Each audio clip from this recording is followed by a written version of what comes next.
And as for Yamcha, uh, Yamcha, Yamcha, Yamcha, Yamcha, Yamcha, uh. Well, yeah.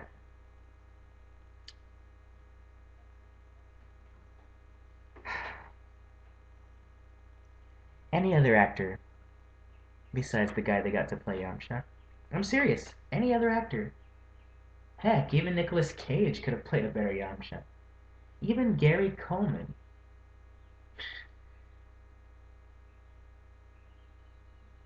Yamcha just he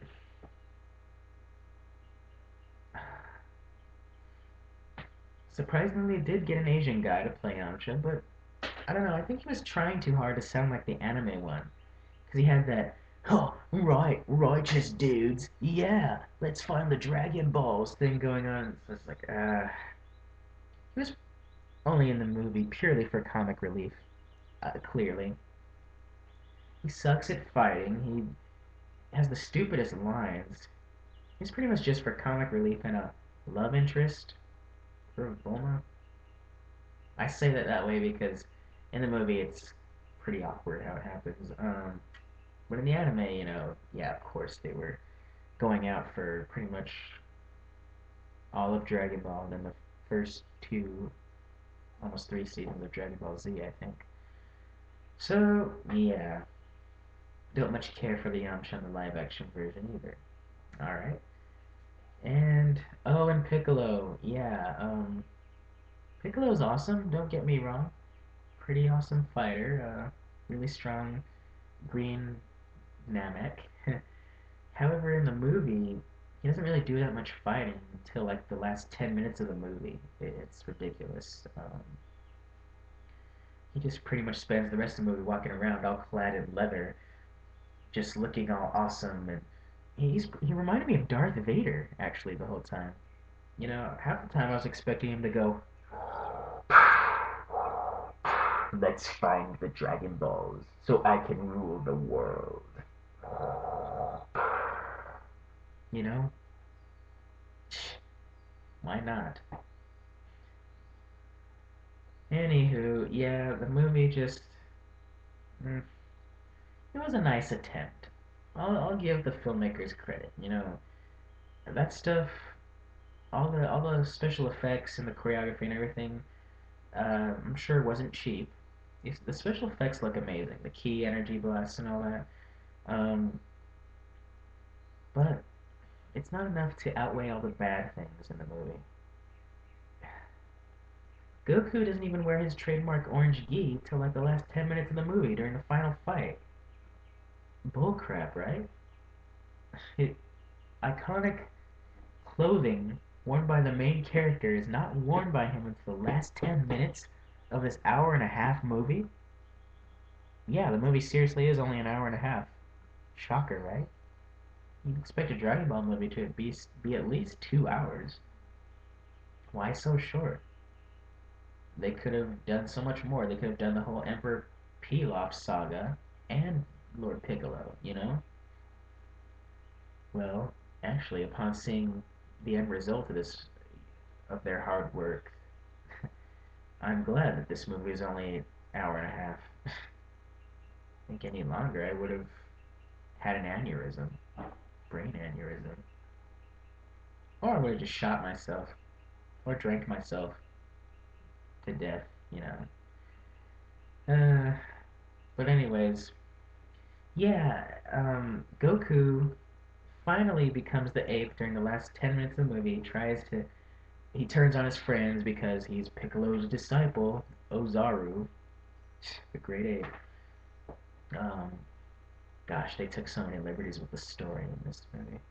Changed so much, like, so much so that it kind of doesn't even make sense anymore. Um, but anyways, who am I to argue with Hollywood logic?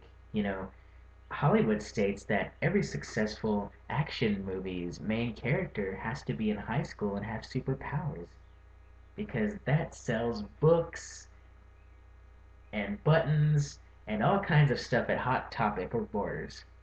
You know, I'm sorry I ever doubted your logic, Hollywood. Please, go on. Do what you're doing. Keep taking my favorite childhood animes and taking big craps all over them. Go ahead.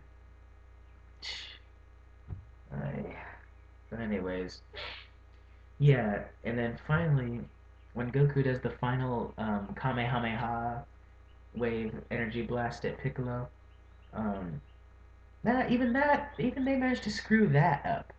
I mean, the thing you're building up so much to in the movie and the previews and stuff, everyone was waiting for it. You know, everyone was waiting for his trademark Kamehameha, but of course, Hollywood wouldn't be Hollywood if they didn't screw that up too. How did they screw it up? Well, first of all, they have Goku doing all these weird like hand gestures and stuff, like build up his ki, like he's doing the Macarena or something. Kamehameha, Kamehameha, hey, Kamehameha, ha! You know, might as well. But yeah, they had him doing all these weird hand movements for some reason. It's like, no, in the anime, all he had to do was put his hands like this to his side and focus his energy into the palms of his hands and release. Why all the unnecessary cheerleading slash choreography going on? My goodness.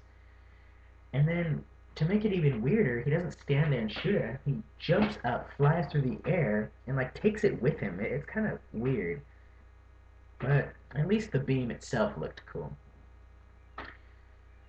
But that's not the worst part. I heard that this movie is planned to be a trilogy of films. Oh, Lord. Why? Why Hollywood? Don't do it unless you're giving it to people who actually know a thing or two about Dragon Ball. It's clear to me the writers didn't have a clue what Dragon Ball was. They just slapped the names and of the characters on terrible actors and passed it off as Dragon Ball. No, that's not gonna fly. I'm sorry. Uh, no. Lord only knows what they're gonna do to Vegeta and Gohan and Frieza. Oh my gosh. This will be interesting. They're probably gonna make Vegeta out to be some other emo kid at Goku's high school, like a new transfer student from Asia or from sorry, Japan or something. Gosh, they're gonna screw it up so bad. But nonetheless, we can only hope that things will get better from here. You may also notice that all the talking animal characters from the anime aren't present in this movie, like Puar and Oolong and the turtle that is always with Master Roshi. Sorry. Well, I looked it up online to figure out why. Why did they leave out these characters? They're pretty memorable. Um, and supposedly the reason why they left them out is because they wanted to keep it realistic. You know, because talking animals isn't realistic, but men flying around shooting beams out of their hands and green aliens and big apes and all that. Oh, that's perfectly normal. Yeah. Like I said, don't question Hollywood logic. You'll get nowhere. Well, hope you all enjoyed this little review, my thoughts on Dragon Ball Evolution. Personally, I don't think I think Hollywood should just seriously stop taking all my precious childhood memories and taking a big crap all over them. Uh, that just proves that the movie industry is running out of ideas when every single movie is either based on a remake or it's a sequel. Gosh. Well, anyways, I'm NADROIG, and I think I am critically. Wait a minute. Did you hear something?